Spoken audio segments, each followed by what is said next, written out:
사도행전 20장 17절에서 38절 말씀입니다. 신약성경 223쪽입니다.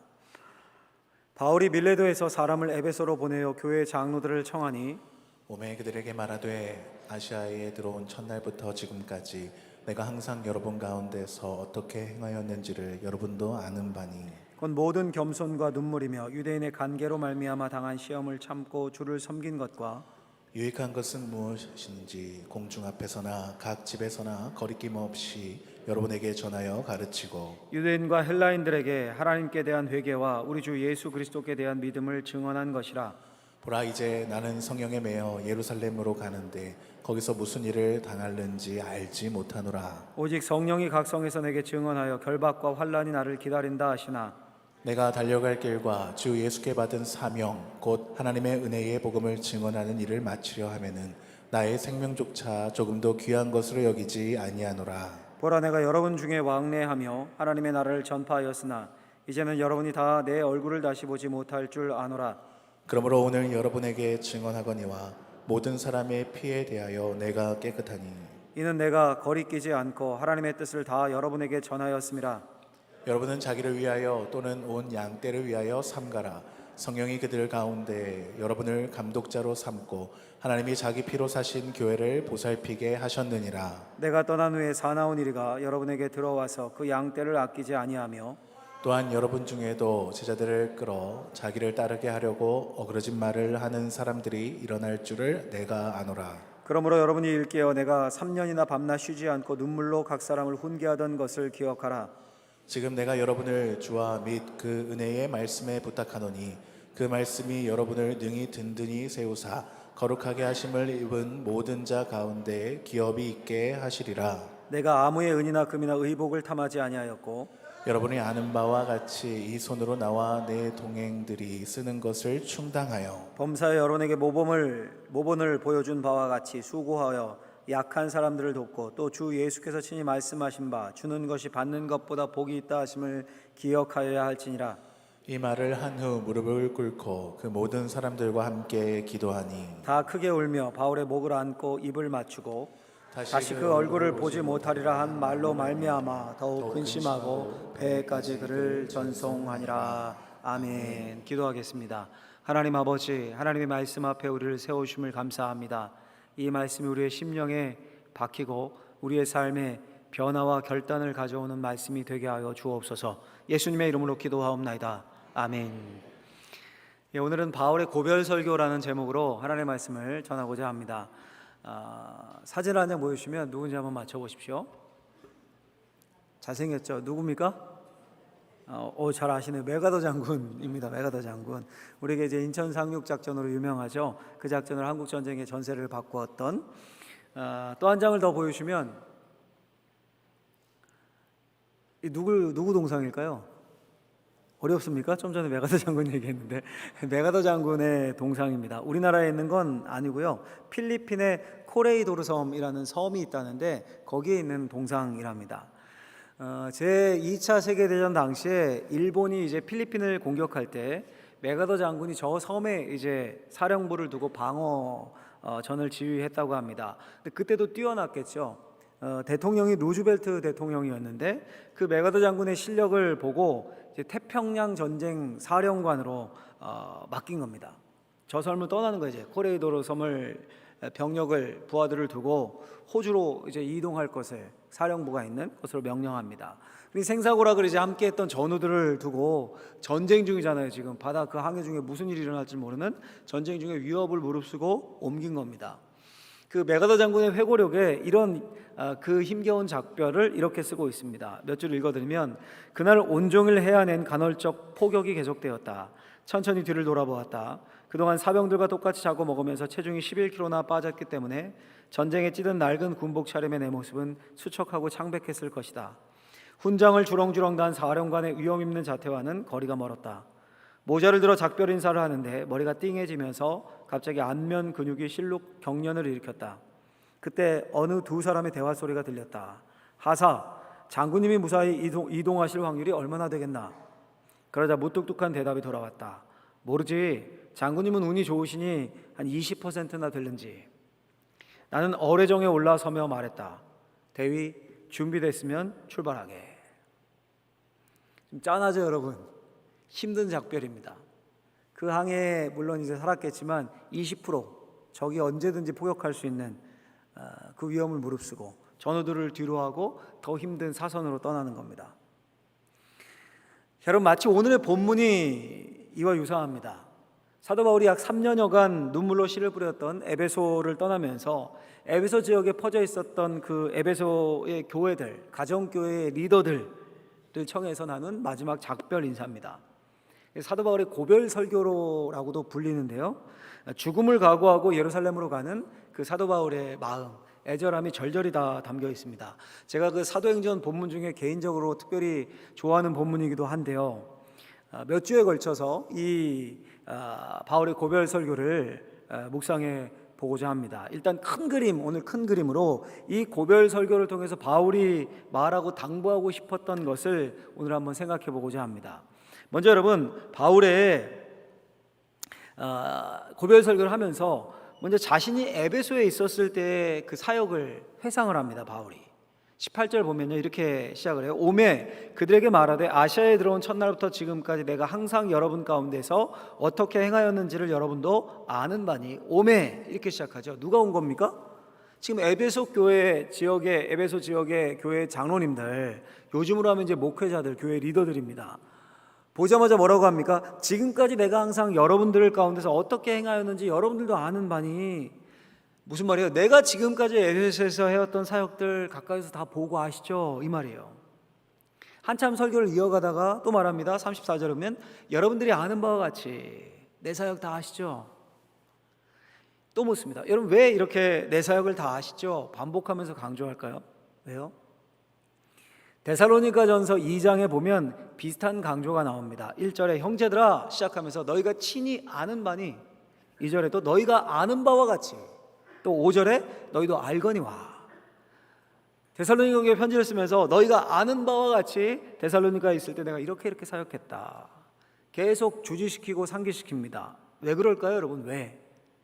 바울을 이렇게 공격하고 중상모략하는 사람들이 있어서 데살로니가에서 야반 도주하듯이 떠났거든요. 편지를 쓰면서 자신의 동기가 순수했고 자신이 어떻게 사역했는지를 아니까 기억해보라 라고 변호하고 있는 겁니다. 미루어 짐작하건대 에베소에서도 비슷한 일을 겪었던 것 같습니다. 그러니 지금까지 나와 함께 사역했으니, 곁에서 봤으니 나를 잘 아니 내 사역을 한번 기억해 보십시오. 이렇게 시작하는 거예요. 어떻게 사역했다고 합니까? 19절에서 21절 말씀을 보면 자신의 사역을 이렇게 얘기합니다. 곧 모든 겸손과 눈물이며 유대인의 간계로 말미암아 당한 시험을 참고 주를 섬긴 것과 유익한 것은 무엇이든지 공중 앞에서나 각 집에서나 거리낌이 없이 여러분에게 전하여 가르치고 유대인과 헬라인들에게 하나님께 대한 회개와 우리 주 예수 그리스도에 대한 믿음을 증언한 것이라.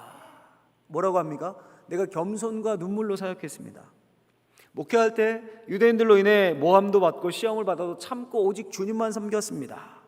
무엇보다 어디서나 거리낌이 없이 주 예수의 복음을 전했다.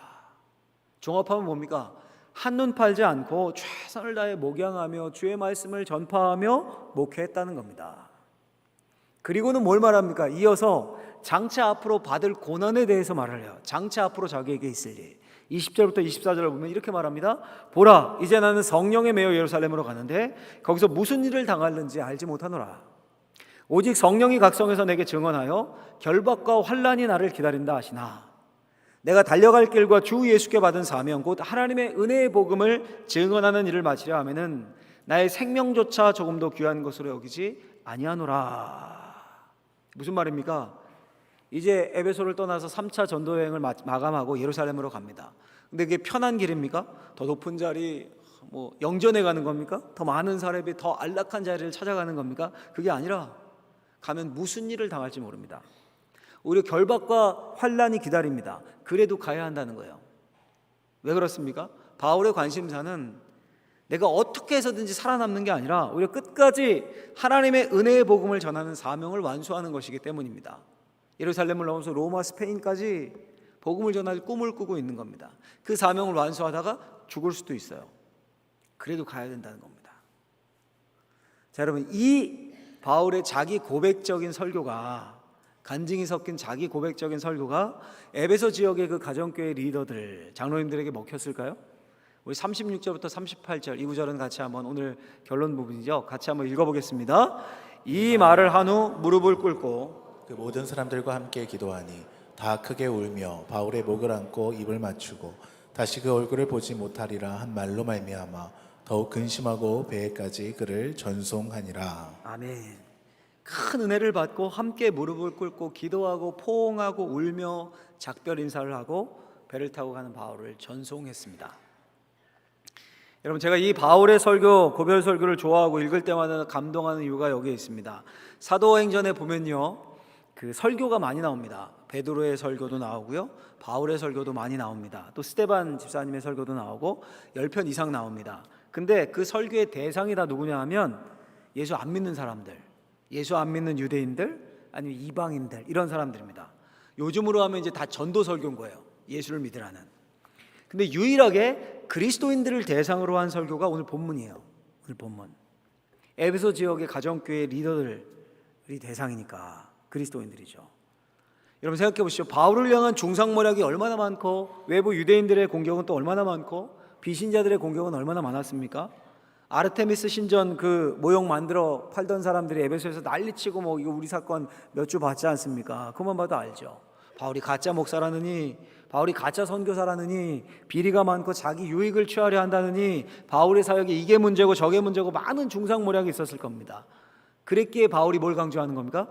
여러분들이 아는 바와 같이 내가 어떻게 사역했는지 가장 가까이서 봤으니 한번 떠올려 보십시오. 이렇게 고백하는 겁니다. 이 바울의 고백을 에베소 지역의 리더들이 믿은 거죠. 더 넓게 에베소 교회 성도님들은 믿고 따른 겁니다. 여러분, 솔직히 오늘날 많은 교회들의, 한국 교회 안에 어려움들이 있는 교회들이 많이 있습니다. 교회의 어려움 중에 가장 큰 것이 뭘까요? 목회자의 부재, 혹은 목회자와 중직 간의 갈등, 중직과 중직들 간의 갈등입니다. 목회자가 장로님을 믿지 못하고, 중직을 믿지 못하고, 중직들도 목회자를 신뢰하지 않고 믿지 못하고, 중직들끼리 서로 믿지 못하고 불신하고 서로 동역자가 아니라 감시자로 여깁니다. 여러분, 그렇다면 그런 공동체 안에, 모래알 공동체 안에 생명의 역사가 나타나겠습니까? 그 공동체에 정말 성령의 역사하심이 있고 진정한 회심이 일어나겠습니까? 근데 여러분, 안타까운 사실은 그런 소문, 중상모략 뭐 서로 이루면 사실을 불문하고 서로 의심부터 하는 거예요. 서로 막 소문이 부풀려지고, 우리 목사님 무슨 문제 있으신가? 장로님과 권사님들과 안 좋으신가? 오해하지 마시고, 전혀 아니에요. 너무 좋아요. 아무 문제 없어요. 문제 있으면 이런 적용 못합니다, 여러분. 너무 좋으니까 터놓고 얘기하고 있고 할 수 있고, 그러니까 이런 말 할 수 있는 거예요. 제가 오늘 바울이 거리낌 없이 전하고 가르친 것을 다 가르쳤다고 하니까 저도 가감 없이 순서에 따라 하잖아요. 설교를 지금 순서에 따라 말씀을 전하는 거예요. 이런, 분명히 바울을 향한 많은 중상모략과 오해와 공격이 있었습니다. 그런데 바울은 자신의 사역을, 지금까지 해왔던 사역을 당신들이 알지 않냐고 되묻고, 함께 사역한 장로님들, 각 가정교회 리더들 추워도 바울을 의심하지 않고 오히려 함께 울며 함께 기도하며 바울을 파송합니다. 여러분, 이것이 성령께서 이끄시는 공동체입니다. 뭐 별것 아닌 일에도 덮어주기는커녕 의심하고, 막 교회 공동체 내에서 서로 믿지 못하고, 그래서 교회는 소문 진짜 빨리 퍼지는 곳이 교회다. 내 말 하면 안 돼. 절대 교회에서는 내 삶을 나눌 수도 없어. 이거 완전히 잘못된 겁니다. 그럼 교회 공동체가 왜 필요하겠습니까, 여러분? 예수님을 믿는 사람들의 표지를 말씀해 주십니다. 이게 안 보이면 예수 믿는 사람들이 아니라고. 그게 뭘까요, 여러분? 어렵습니까? 사랑이에요, 사랑. 예수님 뭐라고 하십니까? 너희가 서로 사랑하면 이로써 모든 사람이 너희가 내 제자인 줄 알게 될 것이다. 사랑하면 알게 될 것이다. 여러분, 사랑은 허물을 까발리는 게 아니라 덮어주는 거죠. 베드로 사도가 말합니다. 사랑은 허다한 죄를 덮느니라. 사랑은 잘못을 했더라도 기회를 주는 것입니다. 왜 자녀가 사고 치는데 못 버립니까, 여러분? 사랑하기 때문입니다. 사랑은 믿어주는 것입니다. 에베소 교회 리더들을 바울이 믿었습니다. 그리고 에베소 교회 리더들도 바울을 믿었어요. 그게 사랑입니다. 그 관계 안에 이 사랑이 있었습니다. 그들에게 여러분 바울이 마지막 작별 고별 설교를 하면서 울면서 권면합니다. 그 핵심 권면이 뭐였을까요? 바울의 마지막 당부인데 에베소의 리더들을 향한, 확대하면 성도들을 향한 것이라고도 봐도 되겠죠. 오늘 우리에게도 아주 꼭 필요한 중요한 당부입니다. 한번 제가 정리해봤어요. 첫 번째는 읽으면서 마음에 꼭 새기셨으면 좋겠습니다. 같이 읽겠습니다. 깨어있으라. 쉽죠? 깨어있으라. 깨어있으라. 두 구절을 한번 읽어보죠. 오늘 본문에 28절과 31절 두 구절을 한번 읽어보겠습니다. 여러분은 자기를 위하여 온 양떼를 위하여 삼가라. 성령이 그들 가운데 여러분을 감독자로 삼고 하나님이 자기 피로 사신 교회를 보살피게 하셨느니라. 아멘. 31절도 있습니다. 그러므로 여러분들이 일깨워 내가 3년이나 밤낮 쉬지 않고 눈물로 각 사람을 훈계하던 것을 기억하라. 아멘. 여기 보면 중요한 두 단어가 나옵니다. 여러분, 삼가라, 일깨워. 삼가라라는 말은 경계하다, 주의하다, 조심하다 이런 뜻입니다. 자기를 위하여 또 온 양떼를 위하여 삼가라. 그러니까 무슨 말이에요? 자기의 영혼을 위해 조심하고 또 교회 리더급들이니까 맡기신 양떼 사명을 위해 조심해야 한다라는 말입니다. 그리고 일깨어라는 말이 나와요. 이 말은 깨어있으라, 깨어라라는 의미예요. 내가 깨어있어서 그렇게 밤낮 사역했던 것처럼 당신들도 깨어있으십시오. 여러분, 왜 삼가고 왜 깨어있어야 합니까? 그 중간 29절 30절에서 그 이유를 말하는데 이렇게 말해요. 내가 떠난 후에 사나운 이리가, 이 거짓 선생들을 말합니다. 여러분들에게 들어와서 그 양떼를 아끼지 아니하며 또한 여러분들 중에서도 제자들을 끌어내어 자기를 따르게 하려고 어그러진 말을 하는, 그러니까 진리를 왜곡하는 이런 의미예요. 사람들이 일어날 줄을 내가 아노라. 이 무슨 말이에요? 바울이 떠난 후에 거짓 선생들이 들어와서 그 양떼들을 막 성도들을 미혹할 겁니다. 심지어 그 교회 안에서도 일어나요. 진리를 비틀어서 진리를 버리고 자신을 따르게 하는, 진리가 아닌 자기를 앞에 두는. 그러니 정신을 차리고 늘 삼가며 양떼를 섬기며 살피고 깨어 있으라는 겁니다. 여러분, 이 바울의 당부를요, 제가 1순위고 우리 장로님들, 권사님들, 중직자들, 모든 성도님들이 마음에 꼭 새겨야 할 줄로 믿습니다. 왜냐하면 사탄은 늘 우리를 미혹해서 넘어뜨리려 하거든요. 우리를 진리로부터 떠나게 만듭니다. 여러분, 짝퉁 아시잖아요? 가짜. 짝퉁에도 등급이 있답니다. 등급이. 혹시 폴로라는 메이커 아십니까? 이렇게 말 타고 있는 외국에서 들어온 메이커. 폴로 옷을 입었는데 말 다리가 5개인 거예요. 원래 4개인데. 저 그런 옷 입어본 적 있습니다. 아니, 말꼬리가 없어요. 자세히 보면. 나이키인 줄 알고 샀는데 받아서 뜯어보니까 나이스 이렇게 써 있어요. 아디다스인 줄 알고 인터넷에 샀는데 배송해서 뜯어보니까 줄이 4개예요. 이건 이제 조잡한 C급, D급 짝퉁이고요. 거의 진짜 같은 짝퉁도 있다고 하죠. S급, A급이라고 그래요. 그래서 짝퉁 명품이라고 한답니다. 여러분, 짝퉁인데 명품이래요. 5년간, 제가 놀란 게 5년간 그 짝퉁 명품이 2조가 넘게 수입이 됐답니다. 우리나라에. 그 시장도 굉장히 큰 거예요. 거의 구별이 안 된답니다. 가방 같은 건 바느질 개수를 세야 좀 차이가 나고 구별이 되고 이 정도로. 근데 여러분, 아무리 S급, A급이어도 짝퉁은 짝퉁이에요. 맞아요.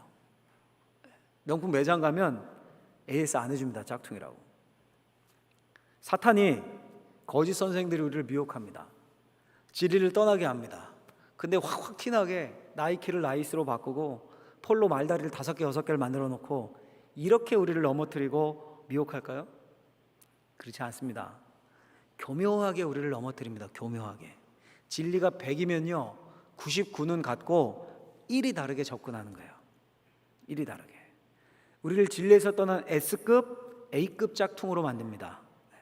진리를 따른다고 생각했는데 모태신앙에 주일 성수 잘하고 헌금하고 신앙생활 잘하고 있다고 생각하고 난 이만하면 좋은 크리스천이지 생각하는데 실상은 특 A급 혹은 A급 짝퉁인 겁니다. 어디서 판별될까요, 여러분?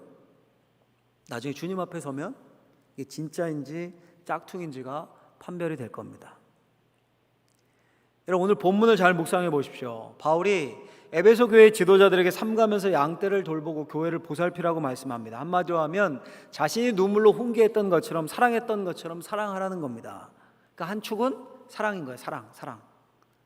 또 한 축은 뭡니까? 거짓 선생들에게서 넘어와서 미혹에 빠지지 않게, 진리에서 떠나지 않게, 복음이신 예수님을 떠나서 다른 것들을, 다른 선생들을, 거짓 선생들을 주로 여기지 않게, 따르지 않게, 자신이 밤낮 말씀으로 가르쳤던 것처럼 진리를 수호하라는 거예요. 한 축은. 그러니까 결국 사랑과 진리예요. 바울이 사랑의 공동체, 진리의 공동체인 교회를 세우기 위해 사랑으로 눈물로 각 사람을 품고 진리로 각 사람을 밤낮 훈계했던 것처럼 정신을 바짝 차리고 삼가고 깨어 있어라 라고 당부를 합니다. 그런데 여러분, 나중에 이 에베소 교회가 어떻게 됩니까? 에베소의 교회가 요한계시록 2장에 보면 에베소 교회를 향한 주님의 평가가 나옵니다. 먼저 주님이 칭찬하십니다. 야, 잘했다, 진짜 잘했다. 내 행위와 수고를 내가 다 안다. 인내를 한다. 특별히 악한 자들을 용납하지 않고 자칭 사도라 하는 자들을 시험해서 그들의 거짓을 잘 드러냈다. 잘했다. 근데 칭찬만 있습니까? 이어서 이렇게 말씀하십니다. 그러나 너를 책망할 것이 있으니 너의 처음 사랑을 버렸도다. 무슨 말입니까, 여러분? 에베소 교회가 다 실패한 겁니까? 에베소의 성도들이 짝퉁 D급이 된 겁니까? C급이 된 겁니까? 아니죠. 바울의 당부처럼 진리를 수호했고 거짓 선지자들을 분별해냈습니다. 악을 분별해냈습니다. 신앙생활 잘하고 바울의 당부를 잘 따르고 있었다라고 생각했을 겁니다. A급이에요. 그러나 진품은 아닙니다. 뭔가 부족했습니다. 사랑에 있어서 처음 사랑이 식었습니다. 바울이 각 사람을 눈물로 밤낮 쉬지 않고 돌보며 사랑했던 그 사랑을 놓쳤습니다. 진리에는 집중했는지 모르지만 사랑을 놓쳤어요. 여러분, 오늘날 우리도 마찬가지예요. 예수님은 우리에게 진품이 될 것을 원하시는 겁니다. 우리는 하나님의 작품입니다. 에베소서의 표현대로라면 하나님의 자녀입니다. 근데 사탄이 교묘하게 비틉니다. 아주 미세하게 0.5도, 1도를 틀어버립니다. 나중에 어떻게 될까요? 완전 이상한 그리스도인이 됩니다. 잊으시면 안 됩니다. 우리의 두 축은 진리와 사랑입니다. 진리가 뭡니까? 예수 그리스도의 복음입니다.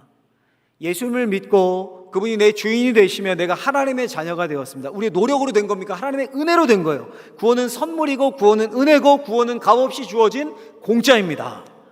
그럼 여러분, 우린 뭘 하면 됩니까? 늘 감격해하면서 누리면 되는 거예요. 누리면. 저 여러분들 하나님의 자녀입니다. 하나님이 우리를 사랑하셔요. 여러분, 잊으시면 안 돼요. 11조에서 사랑하시는 게 아니에요. 주일 성수를 하기 때문에 사랑하시는 게 아닙니다. 봉사에서 사랑하시는 게 아니에요.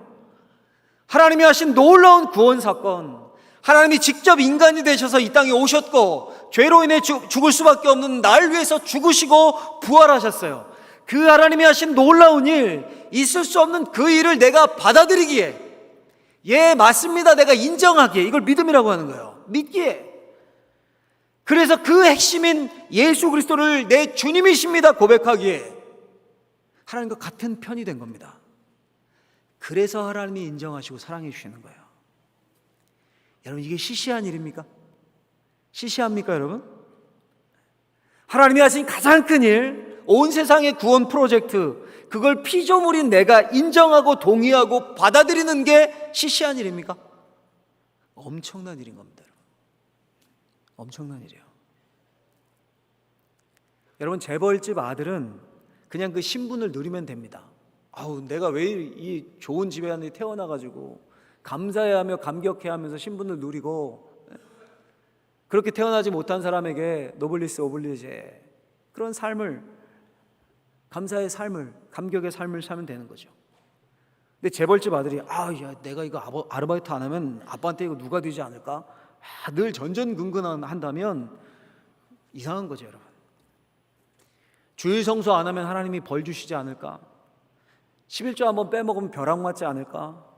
교회 봉사 안 하면 하나님이 내치시지 않을까? 여러분, 이 마음으로 두려움의 신앙생활을 한다면 그게 복음입니까? 그건 말 그대로 율법입니다. 복음으로 구원받았다고 다시 율법으로 돌아가는 거예요. 율법에 매는 거예요, 자신을. 사탄이 우리에게 주는 교묘한 뒤틀림입니다, 여러분. 그러니 늘 신앙생활이 무겁고 짐입니다.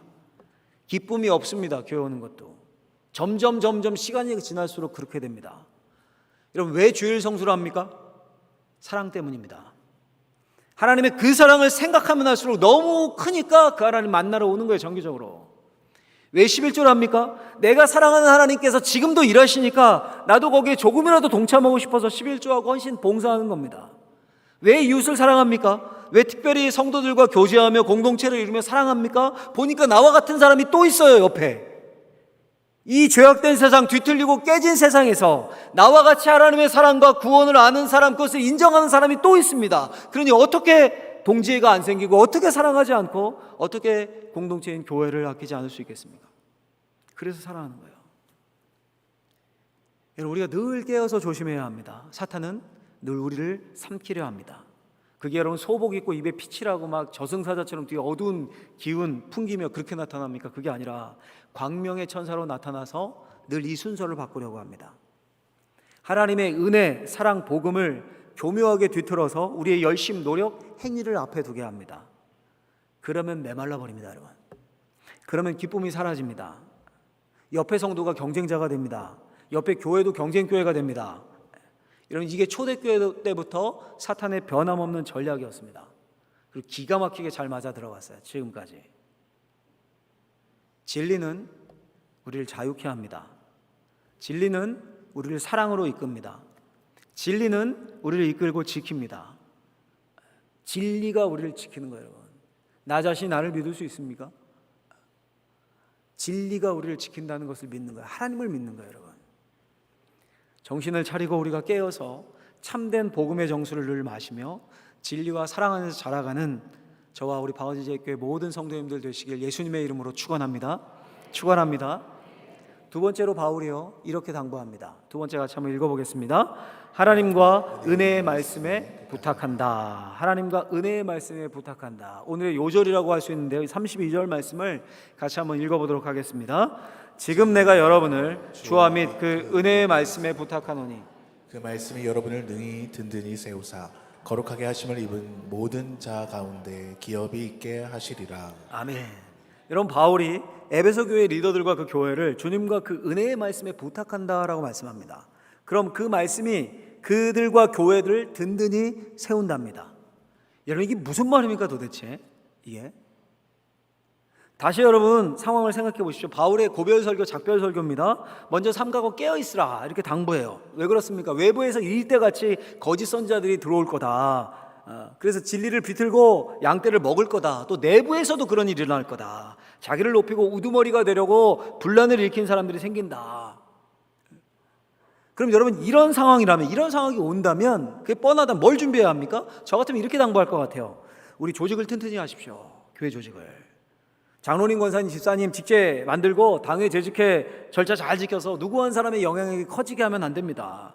가능한 한 예산도 아끼고 좀 저축해야 합니다. 그래서 외부의 공격과 내부의 분열에 대비하십시오. 이럴 것 같아요, 저는. 근데 바울이 뭐라고 합니까? 그런 말은 한마디도 안 해요. 그리고 주와 및 그 은혜의 말씀에 부탁합니다. 그 말씀이 여러분들을 든든히 세울 것입니다. 야, 여러분, 도대체 이게 가능합니까? 이게 무슨 말입니까 도대체? 이 오래된 성경책, 여러분, 이 하나님의 말씀이라고 하는 이거 그냥 보고 좋고 더 좋은 말씀이네, 뭐 은혜 받았네, 이런 거지 뭐 이 말씀에 부탁하고 말씀이 우리를 세웁니까, 여러분? 자, 그런데 여러분, 가만히 생각해 보면, 조금만 깊게 생각해 보면요, 인간의 말, 사람의 말도 엄청난 힘이 있습니다. 우리 사극에 보면 어명이요 딱 한마디면 끝이죠. 다 그 앞에 무릎 꿇고 머리를 조아리죠. 우리 이곳에 있는 여자 성도님들, 젊을 때 사랑해요 그 말 한마디에 그냥 홀려가지고 지금도 살고 계신 분들 많으실 텐데, 사람의 말도 그래요, 하물며. 하나님의 말씀은 능력과 힘이 있습니다. 하나님의 말씀으로 만물을 창조하셨습니다. 태초부터 계셨던 말씀이 육신을 입고 이 땅에 오셨습니다. 그분이 예수님입니다. 하나님의 말씀은 외부의 적을 막고 내부의 문제를 분별할 수 있게 해주십니다. 여러분, 복잡하게 생각할 것도 없습니다. 어떻게 예수 믿게 되셨어요, 여러분? 어떻게 이 자리에 앉게 되셨습니까? 하나님의 말씀 때문 아닙니까? 믿음은 들음에서 난다는데 말씀을 듣다가 은혜 받고 예수님 믿게 되지 않으셨습니까? 그래서 인생 바뀌어서 새 출발하신 거 아닙니까? 예수 믿는 삶으로. 여러분, 혹시 이렇게 생각하실 수 있습니다. 목사님 일리 있는 것 같습니다. 일리는 있는데요, 하나님의 말씀과 성경은 내 영혼을 변화시키고 바꾸지만 이 세상이 얼마나 복잡한데요. 복잡한 세상 삶의 여러 문제에 무슨 답을 주겠습니까? 어떻게 그 말씀이 나를 지키겠습니까? 여러분, 정말 그렇습니까? 이 복잡한 세상 수많은 관계들, 수많은 문제들이 다 어디서 생긴 겁니까? 사람의 마음에서 생긴 거예요. 사람의 생각, 사람의 영혼에서 생긴 겁니다. 사람의 내면이 복잡하고 사람의 생각이 복잡합니다. 거기서부터 이 복잡한 사회, 복잡한 관계, 복잡한 세상이 생겼습니다. 그러니 그 영혼을 바꾸고 영혼의 답을 줄 수 있는 말씀이라면 당연히 우리의 모든 인생의 문제에 답을 줄 수 있습니다. 그렇게 믿으셔야 돼요. 여러분, 우리가 말씀을 읽고 우리가 하나님의 말씀을 수호하고 진리를 지킨다고 생각합니다. 그런데 바울이 뭐라고 말합니까? 지금 주어가 틀렸다는 거예요. 주어가 잘못됐다는 겁니다. 하나님의 말씀이 우리를 지킵니다. 우리가 하나님의 말씀을 지키고 세우는 게 아니라 진리인 하나님의 말씀이 우리 안에 파고들어서 우리 내면을 부수고 우리를 바꾸고 우리를 세우는 거예요. 저에게 이 믿음이 있습니다. 저 스스로도 저를 못 믿거든요. 어떻게 믿습니까, 여러분? 지금은 뭐 그런다 하더라도 어떻게 믿어요? 근데 하나님의 말씀을 믿어요. 하나님의 말씀을 매일 묵상합니다. 매일 공부합니다. 그게 제 일과거든요. 매일 공부해요. 그러면 5년 후, 10년 후 그 말씀이 저를 다듬어서 지금보다 더 매력 있는 그리스도인으로 저를 세워갈 것이라고 저는 믿어요. 여러분들도 믿으십니까? 그럼 어떻게 해야 됩니까? 하나님의 말씀에 매이셔야 되는 거예요. 매일 일정 시간 그 말씀을 씹고 또 씹고 또 씹고 대충 그냥 읽는 거 말고 여러분 한 구절이라도 늘 생각하고 하루에 30분이라도 그러면 여러분들의 5년 후, 여러분들의 10년 후는 그 말씀이 여러분들을 세워갈 겁니다. 그걸 보게 될 겁니다. 그리스도의 장성한 분량으로 우리가 스스로 잘하는 게 아니라 말씀이 우리를 이끌고 가는 거예요, 여러분. 데리고 가는 겁니다, 여러분. 얘가 꼭 맞는 건 아니지만요. 신혼부부가 있는데 사이가 안 좋아요. 결혼을 했는데 별로 사이가 안 좋습니다. 금방. 여러분 어떻게 하면 회복됩니까? 어떻게 하면? 둘 사이에 아기가 생기면 회복이 돼요. 이게 그렇죠? 할머니 할아버지들도 경험하잖아요. 아기가 생기면 회복이 돼요. 이 무슨 말입니까? 부모가 아이를 지키는 것 같고 아이를 품고 막 이러는 것 같지만 아이가 그 가정의 변화를 일으켜냅니다. 그렇죠? 활기가 돌고 사랑이 꽃펴요. 우리가 하나님의 말씀을 읽고 설교를 듣고 큐티를 하고 우리가 품는 것 같죠. 그런데 나중엔 진리이신 하나님의 말씀이 우리를 품고 깨어진 세상에서 우리를 지켜가는 거예요. 바울이 그 얘기를 하는 거예요 지금. 하나님의 말씀에 여러분들을 부탁합니다. 하나님의 말씀에 여러분들을 든든히 세워갈 것입니다.